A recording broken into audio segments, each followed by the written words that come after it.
So I was driving. Scratch that. I wasn't driving anywhere because I can't drive or do jumping jacks. My dear friend, the amazing Kate Whitten Matrimony Manual, was driving her and me in my definitely blue, not black Escalade north on Congress Avenue on a Friday back in 2020, away from the corporate headquarters of Cerebral Pool Fence and towards my humble abode. There were less cars on the road, but still way too many given the global pandemic. And that pandemic, of course, was what we were discussing. She was struggling, ruggling, like many of you likely were, with the cognitive albatross of the never-ending decision-making.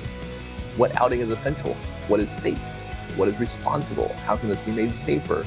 How can this risk be mitigated?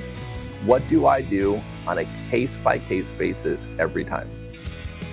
I gave her a piece of advice that helped me tremendously, not just with COVID, but with lots of things over the years. Make a rule. Spend some time, think it through, and make a rule. Decide one time what to do, and then apply that rule ruthlessly whenever it arises, saving yourself from having to be constantly weighed down by making a decision on a case-by-case basis every time this thing, whatever it is, comes up.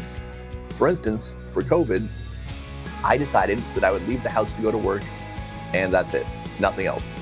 That was the rule. When things popped up that seemed tempting or important, I followed the rule. On a more trivial note, I have a rule about showers. I don't do them. Baby showers, bridal showers, golden showers, regular showers, none of them. I hate them. I bet you do too. And I used to agonize over whose baby or bridal shower was important enough for me to go to. Now it's real simple. I don't go to any of them. Same goes for small children's birthday parties. If your 1-year-old is throwing a rager, save your money and don't send me an invitation because I'm not going. Go ahead and add weddings that require me getting on a plane to that list too. I also automatically get tickets to see every comedian I'm familiar with who comes to the Palm Beach Improv. I got tired of trying to decide who to see and who not to see. So I made a rule, and now I see them all. I even have a rule about which watch to wear on each day. And as much as this helps streamline a personal life, it's even more important in business. I see so many companies constantly wrestling over the same issues again and again on a case-by-case basis. Don't do this. If something comes up more than once, make a rule. When a customer calls and is interested in getting a pool fence, we do the same thing every time. When someone inquires about becoming a pool fence dealer, we do the same thing every time. When we get a warranty email, we do the same thing every time.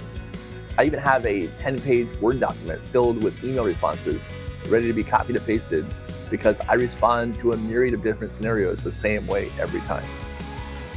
When you make a rule, not only do you save yourself the bandwidth of having to solve that same problem over and over again, you also make better decisions. You make the rule when you're not currently in the situation, when you're removed from it a little bit, and thinking pragmatically. When you spend some real time making the right decision at once, then stick to it, you are much better off than quickly trying to make a choice on the spot when you're in the thick of it. No one likes following the rules imposed on us by others. Those rules are almost never fun. But if you make and live by your own rules, life gets a lot less stressful and your business gets a lot more automated. You know who loved breaking the rules last night? Your mom. She also follows the rule of liking and subscribing to all these videos, which you should too. And I really look forward to you seeing me in the next video. Thanks.